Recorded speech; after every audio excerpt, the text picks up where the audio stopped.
Assalamualaikum warahmatullahi wabarakatuh. Saya Nurhaliza Masyitoh, NIM 19070160049. Di sini saya akan menjelaskan mengenai feminisme dan emansipasi sosial. Yang pertama, perempuan dan norma sosial. Perbincangan tentang perempuan nampaknya tidak akan pernah ada habisnya. Perempuan ketika disandingkan dengan norma sosial, maka perempuan memiliki makna dan entitas yang berbeda. Seolah-olah perempuan tidak memiliki diri yang utuh, karena diharuskan mengikuti norma yang sifatnya cenderung memaksa. Di era sekarang, perempuan sudah tidak diartikan sebagai bentuk seks yang memiliki bentuk biologis yang berbeda, tetapi perempuan merupakan entitas yang terikat dengan kepentingan sosial. Sebelum membahas materi lebih dalam, alangkah lebih baiknya kita mengulas kembali ingatan kita mengenai pengertian dari istilah-istilah berikut. Yang pertama adalah seks.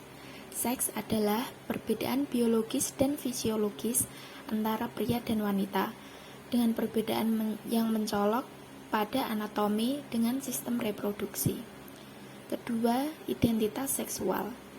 Identitas seksual adalah kesadaran dan pengetahuan tentang seks dan peran seksual yang dimiliki oleh individu.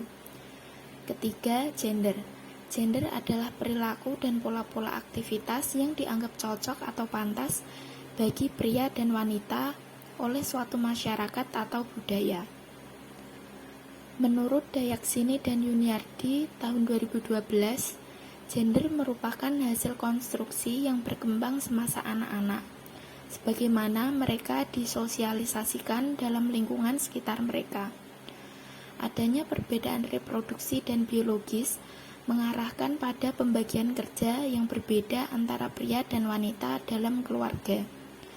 Perbedaan-perbedaan ini pada gilirannya mengakibatkan perbedaan ciri-ciri sifat dan karakteristik psikologi. Kehidupan dari sistem yang ada di masyarakat diperkuat oleh suatu perekat yang kita kenal sebagai budaya, yang mana budaya yang berbeda akan memberikan hasil yang berbeda pula. Misalnya, suatu budaya yang mungkin mendukung kesamaan antara pria dan wanita, namun di kebudayaan lainnya tidak mendukung kesamaan tersebut. Dengan demikian, budaya memiliki peran penting, yaitu memberikan batasan atau mendefinisikan mengenai peran, kewajiban, dan tanggung jawab yang cocok bagi pria dan wanita. Terdapat dua dimensi nilai budaya. Yang pertama yaitu dimensi masculinity, yang menekankan pada nilai-nilai asertivitas, prestasi, dan performansi, sehingga menganggap penting mengenai pendapatan, pengakuan, kemajuan, dan tantangan.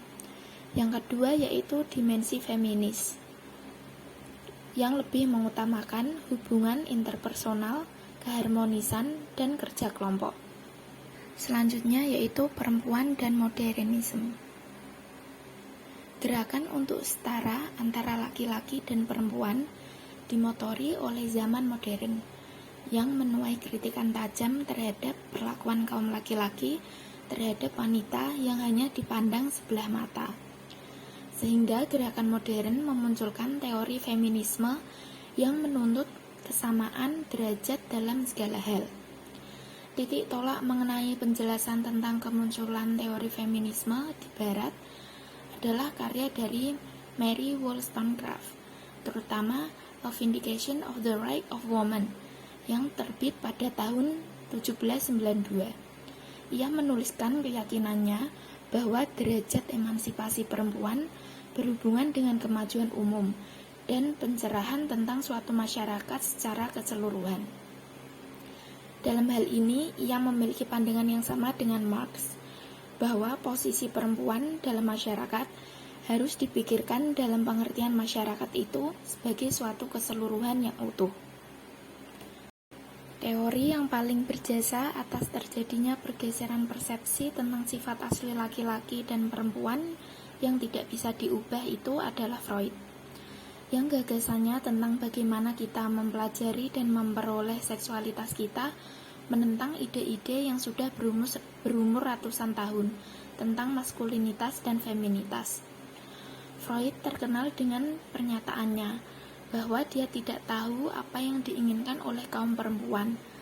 Tetapi bahkan sekalipun dia merasa tidak bisa memberikan jawaban-jawaban yang memuaskan atas pertanyaan ini, yang bisa dan benar-benar dilakukannya adalah memberi kaum perempuan suatu bagian yang penting atau krusial dalam hubungan-hubungan, baik secara material atau simbolik, yang mana dengan itu kita bisa mendapatkan identitas seksual kita.